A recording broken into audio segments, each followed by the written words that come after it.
History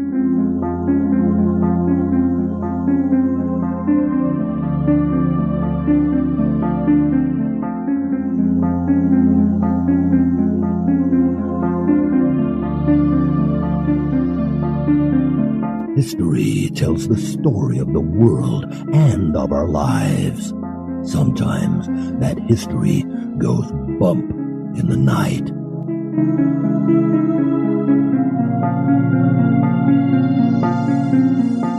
Broadcasting from the center of oddity and the supernatural in Central Florida, it's the History Goes Bump podcast.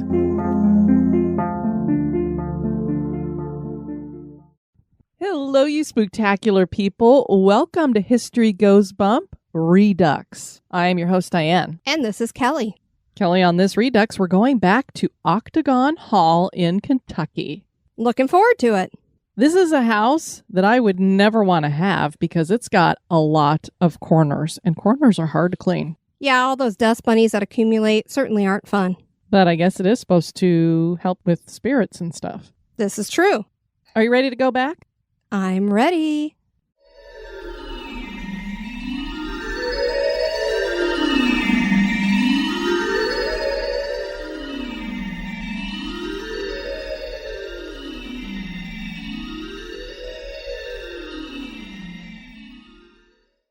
Octagon Hall in Franklin, Kentucky has the distinction of being the most unique house in the state of Kentucky. An octagon-shaped home is a rarity. There are only 4 in America, but this antebellum home is mysterious and distinct for more reasons than just its shape. Octagon Hall and the entire property that makes up the plantation it was built upon survived the Civil War and occupation by the Union Army. But something else survives here as well. This Kentuckian historical landmark transforms every autumn into a haunted house attraction that really is reportedly haunted.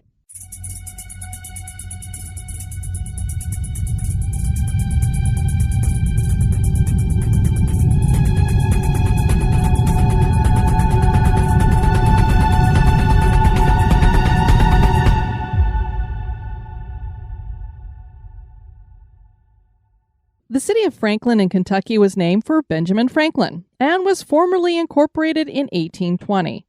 Today it's the county seat of Simpson County. It was here that Andrew Jackson Caldwell built his unique home.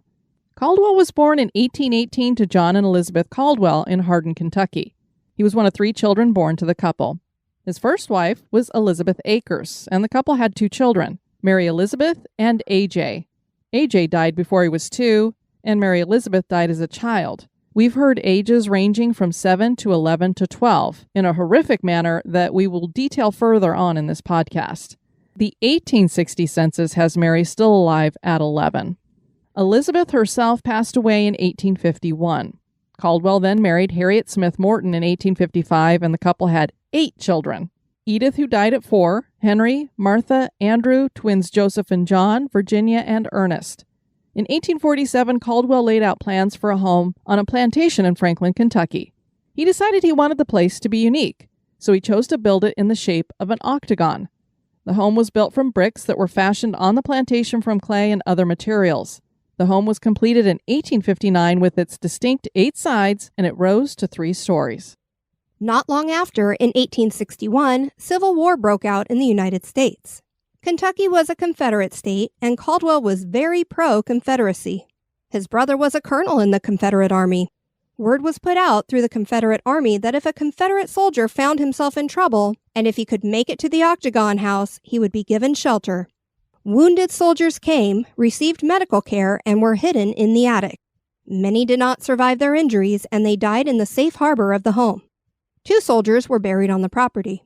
The 1st Kentucky Brigade was nicknamed the Orphan Brigade, and they played a big role in the Battle of Shiloh. A group of 12,000 men that were part of the Orphan Brigade camped overnight at Octagon Hall in 1862. The Union Army was in hot pursuit, and the next day, 18,000 of them were camped on the plantation. This stay by the Union Army proved devastating for the Caldwell family. All of the family's cattle were killed, including their beloved milking cow, Old Spot. That's terrible. You kind of would think that would be a dog's name, Old Spot, but here's the worst part. Some of the dead cattle were thrown into the well, contaminating the water for months. The army also threatened to burn the house down, but later decided against it.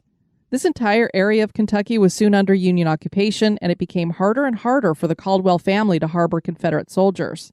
The Caldwell family were slave owners, and so it is ironic to think that the Underground Railroad was harboring runaway slaves in the same way the Caldwells were harboring rebel soldiers. We are not sure on her date or year of death, but we were guesstimating as accurately as possible that Mary Elizabeth died in 1860 at the age of 12. We are basing this on the 1860 census that has her alive at 11, which is inaccurate since the 1850 census has her age 3, and EVP sessions that claim she is 12. Mary was either playing by the fire down in the basement's kitchen or helping to prepare a meal there when her dress accidentally caught fire. The poor girl was horribly burned over much of her body, and she suffered for several days before she finally passed away. Andrew Caldwell died in 1866 at just 47. Harriet and the children continued to live in the home until 1918. She sold the house at that time to an osteopathic doctor from Tennessee named Dr. Miles Williams. Dr. Williams lived there until his death in 1954. His widow continued to live in the home until 1981. Wow, she outlived him by a lot. Quite a bit. The Williams family then rented out the property. In 2001, the Octagon Hall Foundation was formed and bought the property. Billy Bird was the executive director, and he had worked to restore the home. It is now a Civil War museum, with one room even set up as a hospital, and it hosts not only daytime tours, but paranormal investigators can do overnights in the building. Throughout the month of October, weekends feature Haunted Hall, a haunted house attraction. When I looked at their website, Kelly, they have two kinds of ghost hunts. They have one for novices, where it's kind of like what we did with the Lillian place, where you have somebody who's kind of there guiding stuff, providing equipment, running everything. And then they have it for people who are more advanced, and you have to have at least a year under your belt, and you have to prove it. So I don't know how you prove that you're an experienced team, but you can't be overnight without them supervising everything unless you're an experienced team. And I have no idea how much it costs because I already looked to see. Ghost tales and a belief in the supernatural is a part of the history of the South, and Kentucky is no exception. Some of America's most haunted locations are located in Kentucky, including Bobby Mackey's Music World and Waverly Hill Sanatorium. Octagon Hall is believed to have several ghosts on the property. There's not only a family plot that has the graves of first wife Elizabeth Akers Caldwell and her two children, Mary Elizabeth and baby AJ, but there are those two Confederate soldiers' graves, and there's also a slave cemetery. Billy Bird and his brother Barry were the first to report strange happenings as they renovated the house. Beds that were made up would either become rumpled or have indentations on the mattress as if someone were lying on the bed. Doors opened and closed of their own accord. Disembodied footsteps were heard, and occasional dark figures were seen. The burglar alarm went off one evening, and Billy joined an officer inside the home. The two watched as the parlor door knob jiggled, so the officer went around back to sneak up on the intruder. He found no one, and when he returned to the front, both he and Billy watched as the knob turned and the door opened on its own. You gotta love it when you got the cop there to supervise. You gotta love it when you have a cop there to witness that. Very cool. After renovations were complete, the house and property were opened for tours. During one such tour, in 2003, the heavy iron kettle that hung in the fireplace of the basement's kitchen became dislodged and flew across the room in front of the entire tour group. Can you imagine seeing a huge iron kettle do that? Scare the crap out of me. Not at all. The kettle had no visible assistance with this action. Seaborn Paranormal Investigations released a video in 2011 that features the basement kitchen's fireplace and a weird phenomenon that floats into the room. It appears to be a shaft of light that disappears when humans enter the room. Our skeptical minds claim it's some kind of play with string and the infrared light from the camera. But if this group is honest in their claims, then we have no explanation for what caused this phenomenon. Mary Elizabeth is thought to haunt the kitchen, and experiences involving her have been reported by numerous investigation groups. EVPs have caught a young girl crying for her mommy and reporting her as being 12 years old. Some people claim to hear audible screams of a young girl, many of which include her screaming for her mother. God, I just hate that. I know. These seem to be residual in origin. Mary has played what investigators call the flashlight game, which is a game involving your standard flashlight left sitting by itself and turning off and on when the spirit is asked to turn the flashlight off and on. We will say after scouring numerous websites featuring EVPs of a young girl that we wonder who exactly the spirit really is, because many of the words and sentences captured lead us to believe that the spirit is a prankster with an intention of trying to scare people. The young girl voice has claimed her favorite game is a haunting, and the voice has been recorded saying, "I'm going to get ya."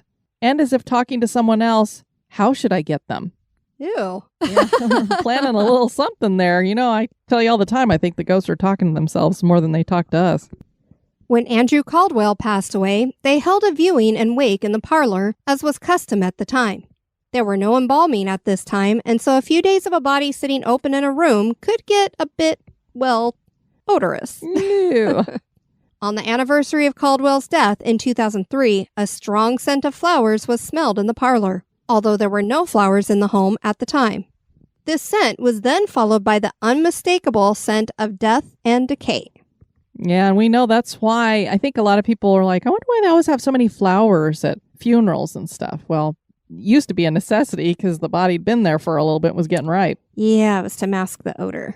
Strange light phenomenon have been recorded in the nursery. The spirit of a Confederate soldier who bled to death in the attic is thought to still be in the attic.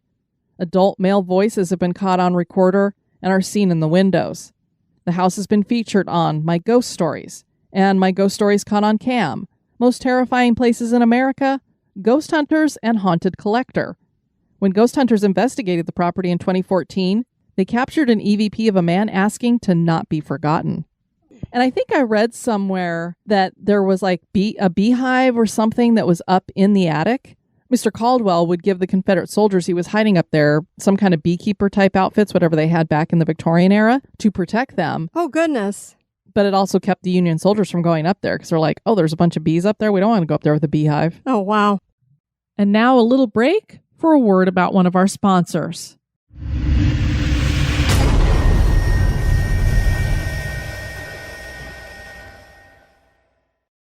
A tunnel exists under the ground running from the kitchen to an outdoor barn, and there is paranormal activity that has been attributed to the tunnel and is perhaps a result of the tunnel being excavated. The tunnel would have been used to secret away Confederate soldiers. The loom house is a small wooden building on the property that is a replica of the former building that had stood there. It was used as a slave quarters and was also a place where knit fabric was made.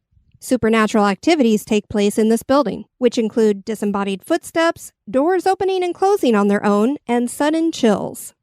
Tennessee paranormal investigator Keith Fournier told the Bowling Green Daily News in 2018, "In general, it's probably one of the most haunted sites in the country. For its size, there's more evidence caught in that location than for any other location of its size in the country.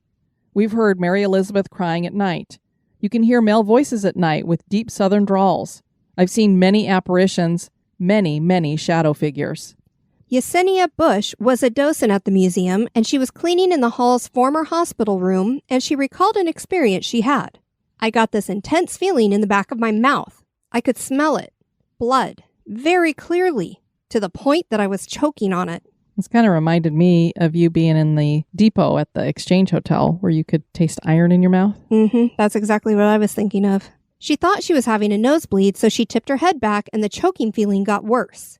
"I didn't care if I got blood everywhere. I threw my head forward and nothing came out." She checked herself in a mirror and saw nothing, and the feeling went away. Her experiences here changed her from a skeptic. "I was here for about a month, and I had to question everything. This house showed me things that made me understand I did not understand everything about the universe." And never will because of these experiences. Indeed. Because here's another one where I was already amazed that you had like that iron taste in your mouth, but imagine having that choking feeling too. Like there's literally something in your throat. Right. And there's nothing there. How the hell does that happen? Like this stuff just mystifies me. A group investigating was using the SB7 spirit box, and they asked how many spirits are in the room with us right now. Moments later, a voice came through answering 7 before seemingly changing its answer to 8 almost immediately. It's like somebody else rushed in and said, "Oh, there's 8, number 8. They thanked the spirits for their answer and got, "You're welcome." I love that. Yeah. The late executive director of the house, Billy Bird, who we talked about earlier, told this story about seeing Mary Elizabeth in the basement. I assumed that some of the tourists had stopped and the little girl had come in, and I said, "Hun, can I help you?"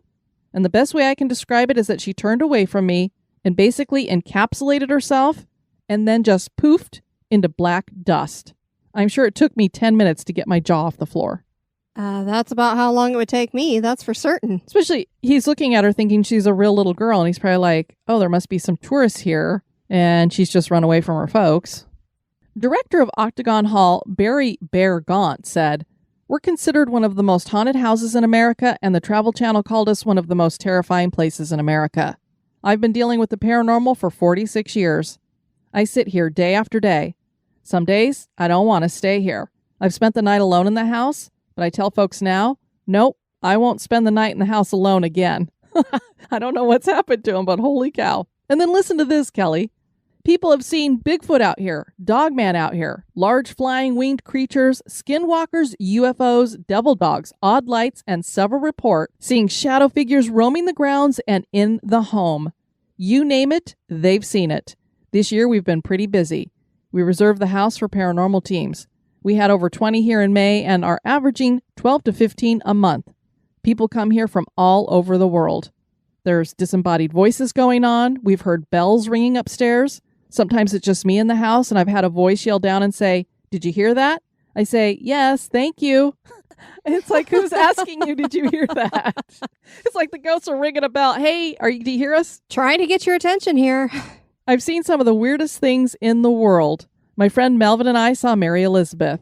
We were walking down the brick walkway outside and turned around, and there was this little girl up in the window, and she was waving at us. So intelligent. We've really connected.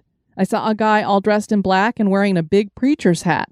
He looked at me, and then his feet and head came together, and poof, it was like a bunch of gnats. So it's like he clicked his heels and just disappeared like a bunch of bugs. That's bizarre. I'm kind of seeing from the Green Mile. I'm thinking of the guy who was Coffee in the Green Mile, and when he would let that stuff out of his mouth. Right. It's almost like that's what this guy turned into. How creepy. And to see all of that stuff, what is going on in that area of Kentucky? Now, we know that Kentucky can be a crazy place because it's basically built over an entire cave system. So it probably is one of the most haunted states we have in America. No, it's crazy because that's where Jerry lives. Oh, you're right. It's all Jerry's fault. It's Jerry's fault. Is Octagon Hall distinct for more reasons than just its unique design?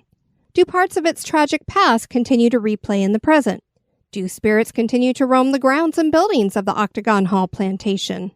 That is for you to decide. Well, it looks like a great museum to check out. We'll have to stop in there sometime when we're up in Kentucky. I definitely want to. Maybe even work in time for an investigation. Exactly. I want to thank you guys for tuning in for this Redux. I've been your host, Diane. And this has been Kelly. You take care now. Bye-bye. Bye-bye.